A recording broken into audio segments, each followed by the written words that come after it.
Lerdall, and I'm here with our CSN Digital Media. We're meeting today with Superintendent David Peterson.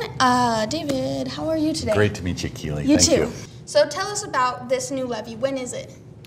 The levy election is November 3rd, so coming up about a month from now, and it's effective for the next school year. So the money isn't available right away.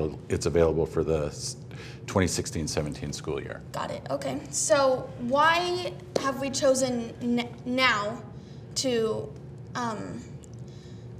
start this levy and make everything happen? We currently have a supplemental levy of $3.3 million, a little bit more than $3.3 million, and this is going to replace it.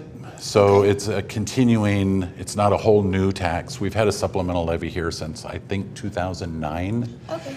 And so this is just a replacement of that. It's a larger levy than what we've had, though, because we really need to get some things done that we're not able to do now. But we figured out a way to do it where it's not going to cost the taxpayers hardly any more money. Wow, really? So what will this do for the city of Nampa and the patrons? What's the overall effect for us? Well, it's mostly going to do things for the kids. We're really focused on, and we have a chart up on the screen that I'll talk through a little bit.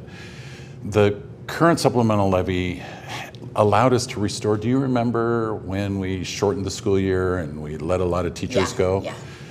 Well, we're trying to recover from that, and the current supplemental levy allowed us to replace those days and replace about 25 of those teachers. We're still short. We're still short teachers. This new one allows us to keep doing that, but it also allows us to start replacing instructional materials like textbooks and computers. We're way behind on that. You probably have some textbooks that are older than you are. Probably, I would doubt it. And in addition to that, it's going to allow us to add 10 more teachers, probably intermediate grade teachers, 4th and 5th grade. That's where we have some really big class sizes in the school district. Okay. And then working with the community, we identified another need. We have a huge backlog for supplies, materials, and equipment in athletics and activities. And athletics and activities are just a really important part of a student's life, especially at the high school. So part of this money is going to help us start replacing some of that equipment, some of our pole vault pits, our volleyball standards, our balls and supplies and uniforms. The Columbia High School uniforms are probably in better shape than anybody else's right now, but they're getting old too. Yeah. The band uniforms at Nampa High School, I worry about a wardrobe malfunction because they're just threadbare over there. And then Skyview's band uniforms are 20 years old now. So yeah, we're really falling behind. So part of the levy is going to help us get caught up on that. Awesome. So doesn't the state cover this already? The state puts more money in, so why are we putting more money in? The state improved its allocation to us last year over previous years, but we still are behind all the way back to 2008. We're getting less money from the state than we got in 2008, and things are way more expensive now than they were in 2008, so the money doesn't go anywhere near as far. And the state has never funded athletics or activities. The state funding formula never envisioned giving all the technology we need to give to teachers and kids. Right. And the state, one of the things the state did most recently is it eliminated funding for curricular materials like textbooks.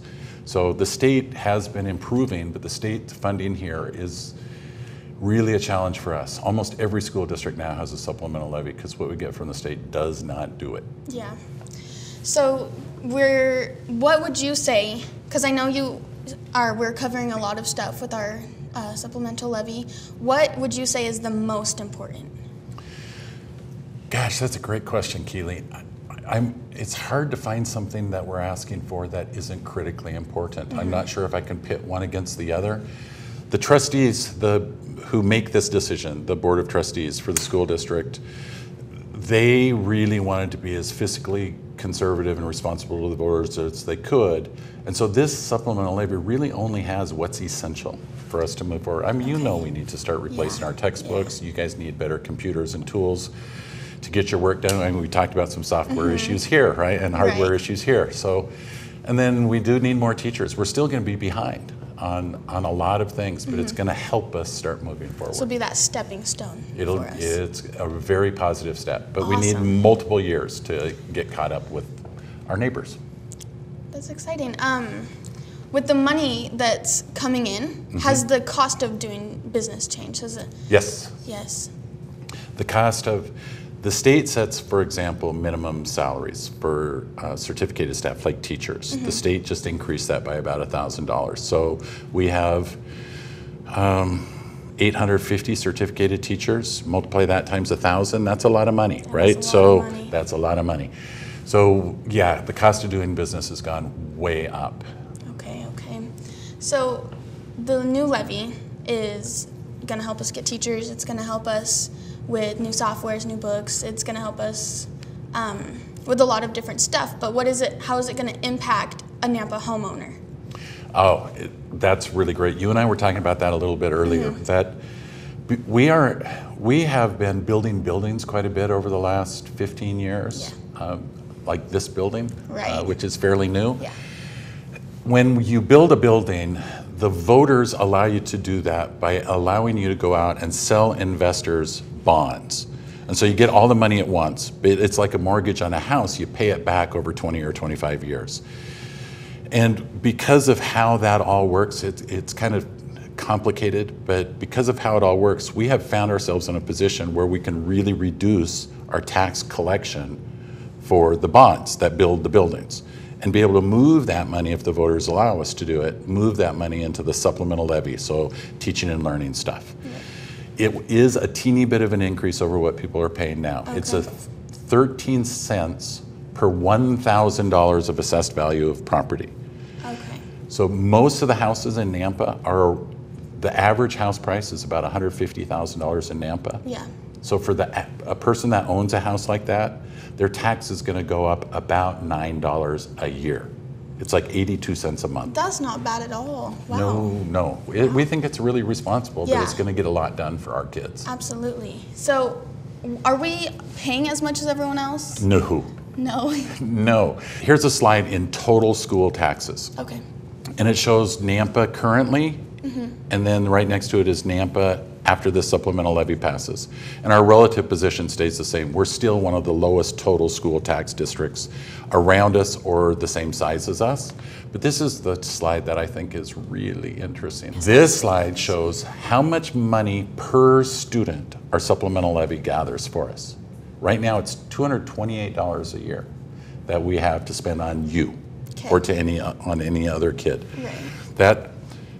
The next closest is still a lot bigger than us. And then you start looking at this chart and we're way behind. Yeah. This new supplemental levy with the little shift that I talked about and the little bit of an increase moves us about to the middle, to about $522 a kid. So, but that really allows us to do a lot. Absolutely, that's awesome. Without an increase really much in taxes. So we're pretty low. Where do we want to be? Where are we estimated to be? Well, where do we want to be? Yes, where do we want Well, you ask the staff and they want to be a lot farther ahead of where we are. Right. But right now, I think I'm pretty comfortable with this request. It's very conservative, but it's going to do a lot of good. So would I like to have more? Yes, I would like to have more, because we would like to have a lot more teachers, a lot more specialists, a lot more elective classes available to kids in the high school, and all of that stuff costs money. But over time, the state is supposed to help, it's supposed to get us back to 2008 levels and then better over time. So with that, if that actually happens, if the state keeps its promise about that, we'll get in better and better shape as we go. Good. Okay, so one final message. What's it going to be? Final message? Final message. Final message is for kids. Kids should be pretty enthusiastic about talking to their parents about this, making sure every 18-year-old they know is registered to vote and goes out and votes. That the kids are probably in the best position to know what we haven't been doing a very good job on. And this stuff will address that a great deal. The message to the parents and the taxpayers is our kids absolutely need us to do this, and we're doing it in a way that is hardly going to affect your taxes at all. I mean, 82 cents a month is what the typical taxpayer will see in an increase. Excellent. Okay, so remind me, when is voting? November 3rd. November 3rd. Okay, excellent. Thank you so much. Thank you, Keely.